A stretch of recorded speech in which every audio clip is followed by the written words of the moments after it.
I should have known something was off the moment I saw the way Claire looked at me across the table. Her smile was too wide, too rehearsed, and there was a glimmer in her eyes I didn't recognize. It was my own birthday dinner, my 35th, and instead of feeling celebrated, I felt like a spectator at my own humiliation. "Come on, Mia," Claire laughed, clinking her wine glass with mine. "Don't tell me you're still mad at him for forgetting your anniversary last month." Forced a laugh. "Oh, I've gotten over it," I said, though the edge in my voice betrayed me. Around us, the table of friends erupted into laughter. I had invited everyone, thinking it would be a casual, warm gathering. Instead, it felt like a roast. Then came the jab I didn't see coming. "Honestly," Claire whispered loudly enough for half the table to hear, "sometimes I wonder why you even married him. I mean, let's face it, he's kind of predictable, isn't he?" I froze mid-laugh. Predictable. That word hit me like a punch. Everyone laughed again, and I forced my eyes to stay on my wine glass. I could feel the flush of embarrassment crawling up my neck. "Ha, good one, Claire," someone said. But it wasn't a good joke. Something about the way her friends were laughing, the way they exchanged looks, it sent a knot straight into my chest. I tried to shrug it off. I really did. "Yeah, well, I like predictable," I muttered, hoping my voice sounded lighter than it felt. But the moment lingered. There was a subtle shift, a quiet tension that made me realize this wasn't just playful teasing. As the night wore on, the jokes continued. Every anecdote about my quirks was exaggerated. Every trait I had that they could mock was used like ammunition. Claire laughed hardest of all, always leaning close to me as if sharing a secret with the others. The warmth I thought we had built over the years was evaporating, replaced by something sharp and unfamiliar. By dessert, I couldn't hold the weight of it any longer. I pushed my plate away and stood up. "All right, that's enough," I said, my voice calm but carrying an undercurrent of steel. All eyes turned to me. Even Claire stopped laughing mid-sentence. There was a pause, an awkward, fragile silence. And then Claire looked at me with a smirk, almost daring me. "Oh, come on," she said, her tone mockingly sweet. "It's all in good fun." I took a deep breath, feeling the room close in around me. I looked around the table, at the faces I had trusted, at the laughter I once thought was shared joy, and realized it had been a performance designed to humiliate me. And then I said it. The one sentence that ended it all. "We're done." No shouting, no anger, no dramatic collapse. Just those 3 words. The room went silent. Claire's smirk faltered, and I saw something I hadn't expected. Fear. Not fear of me, but fear of being caught. "What do you mean?" she asked, her voice trembling slightly now. "I mean," I said, every word deliberate, "that I can't do this anymore.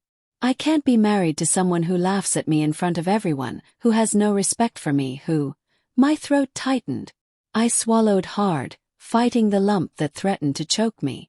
"Who doesn't even love me the way I thought she did." Claire's friends exchanged glances. Some looked uncomfortable. Others, I realized, had suspected something long before I did. And then it all came spilling out. I didn't mean," Claire started, but I cut her off. "No, you did.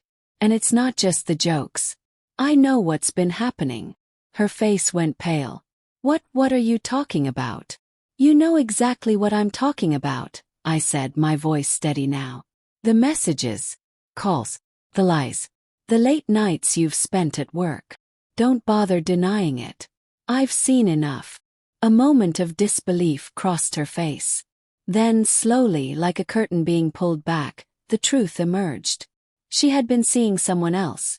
A colleague, someone she had convinced herself she was in love with. And all this time, while I thought we were building a life together, she had been planning something entirely separate.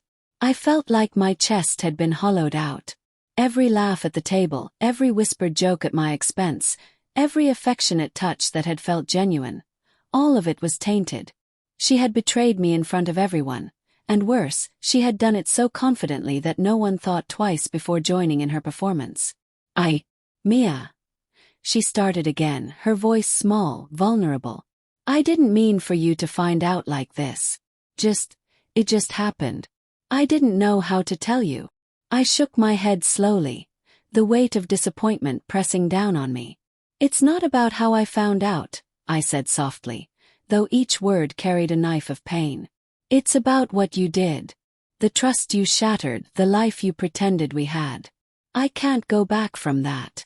Her lips trembled, and I saw real tears now. Not the calculated performance from earlier. But the tears couldn't undo the years of deception, couldn't erase the laughter at my expense. I took a step back, finally seeing her fully for what she was. Not the woman I thought I married, not the partner I believed in. Just someone who had been willing to betray me, publicly and privately, without remorse. The room remained quiet, the tension thick, until someone, one of her friends, cleared their throat. Maybe we should give them some privacy? I didn't respond. I didn't need to. Claire sank into her chair, her face buried in her hands, the echo of her betrayal ringing louder than any words she could speak. I walked out of the restaurant, ignoring the stares, the whispers, the hurt that had once been mine and now felt like someone else's. Outside, the night air hit me like a wave. Cold, sharp, and painfully real. I didn't know what the future held, or how I would heal from this. All I knew was that I couldn't stay. In the car, I sat for a long time, gripping the steering wheel until my knuckles were white. Memories of our life together. The quiet mornings, the shared laughter, the vacations, the plans we made, flashed before me. And then, just as quickly, the lies. The whispers. The stolen moments. The betrayal that had been hiding behind her smiles. I realized something terrifying and liberating at once. The life I thought I had was never real. And the woman I loved, she had never really been mine. By the time I got home, my hands shook so badly I could barely unlock the door. I walked through our apartment, every familiar corner now feeling alien. The photos on the walls, the books on the shelves, even the scent of her perfume, it all mocked me. And yet, amid the devastation, there was a strange clarity. I had survived. I had faced the truth. And while it hurt more than I could have imagined, I knew something essential. I deserved better. I deserved someone who would never laugh at my expense, never betray me, never turn our life together into a cruel performance. That night I didn't sleep. I sat on the couch, staring at the city lights outside our window, thinking about what had been and what would come. My heart ached, yes, but there was also a quiet resolve. By morning I had made my decision. I would leave her. I would reclaim my life. And I would never let anyone, especially someone I trusted, treat me this way again. Weeks later, the divorce was finalized. Claire moved out, leaving behind a trail of excuses and apologies that no longer mattered. And as the door closed for the last time, I felt something I hadn't in months. Relief. A small, quiet relief, mixed with lingering sorrow, but relief nonetheless. It wasn't just about ending the marriage. It was about reclaiming myself, my dignity, and my future. I realized that betrayal, no matter how public or humiliating, could not define me. I could choose what I would become after this. And I did. I started small late-night walks to clear my head, calling old friends I hadn't spoken to in years, laughing again without fear of mockery. Slowly, I rebuilt the pieces of me that she had tried to destroy. I learned to trust myself, to believe in my worth, and eventually to open my heart again, not carelessly, but with wisdom and caution. I never saw Claire again after the final papers were signed. I don't know if she truly regretted anything, and at this point I stopped caring. She had chosen her path, and I had chosen mine. Sometimes when I pass a crowded restaurant or hear laughter echoing from a table of friends, I remember that night. The jokes, the betrayal, the silence that followed my words. And I smile. Not because it was easy, not because it didn't hurt, but because I survived it. I came out the other side stronger, wiser, and finally free. We joked about my husband in front of everyone. But in the end, my one sentence, calm, deliberate, unshakable, ended it all.